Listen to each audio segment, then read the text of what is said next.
আজকে 26শে মার্চ উপলক্ষে জিলেপি আজকে কত করে বেচতেছেন ও সরকারি রেটে যদি জনগণকে একটু বলতেন তাহলে অনেক খুশি হইতাম। আমি বোকাশোকা মানুষ, ভুল হতেই পারে।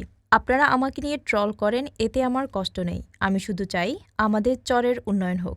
গরু এপার থেকে ওপারে ঘাস খায়, ঘাস খাওয়া শেষ হলে এপার থেকে এপার আসে।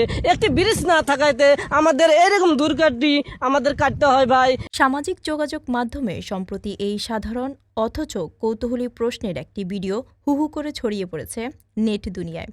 ভিডিওর কেন্দ্রীয় চরিত্রে থাকা যুবকটি এখন নেট দুনিয়ায় তাজু ভাই 0.0 নামে পরিচিত। রাতারাতি ফলোয়ার সংখ্যা 6,000 থেকে ছড়িয়ে পড়েছে লাখের ঘর। কিন্তু এই ভাইরাল তকমা আর হাসিখুশি চেহারার আড়ালে লুকিয়ে আছে এক বুক হাহাকার আর চরের মানুষের ভাগ্য বদলানোর অধম্য বাসনা। অভাবের তাড়নায় কোনোদিন স্কুলের বারান্দায় পা রাখা হয়নি তার। পরিবারের মুখে অন্ন তুলে দিতে পাড়ি জমিয়েছেন ঢাকা শহরে। সেখানে হাড় ভাঙ্গা খাটুনি খাটেন রাজমিস্ত্রির সহকারী হেল্পার হিসেবে। ইটবালু আর সিমেন্টের স্তূপের মাঝে যখন ক্লান্তি ভর করে, তখন নিজের দুঃখ ভুলতে হাতে তুলে নেন মোবাইল ফোন, তৈরি করেন ছোট ছোট ভিডিও।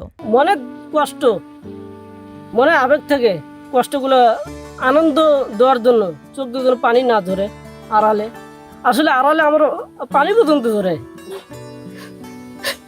এই কারণে আমি ভিডিওগুলো বানাই। তার ভিডিও তৈরির উদ্দেশ্য দুটি: এক, নিজের জীবনের সীমাহীন কষ্ট ভুলে থাকা; দুই, অবহেলিত চরাঞ্চলের মানুষের দুঃখ দুর্দশা নীতি নির্ধারকদের নজরে আনা। তাজু বলেন, আমার পরিবারে 8 জন মানুষ।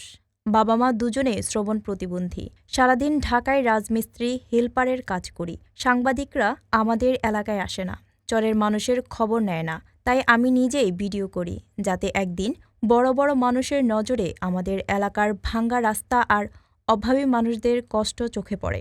স্বাধীনতা দিবসের স্থানীয় বাজারে জিলাপি বিক্রির ভিডিওটি ভাইরাল হওয়ার পর নেটিজেনদের মধ্যে দেখা গেছে মিশ্রণ প্রতিক্রিয়া। একদল তার গ্রাম্য ভাষার সরল উপস্থাপনা ও সাহসিকতার প্রশংসা করেছেন, অন্য দল তাকে নিয়ে মেতেছেন বিদ্রূপ আর ট্রলে।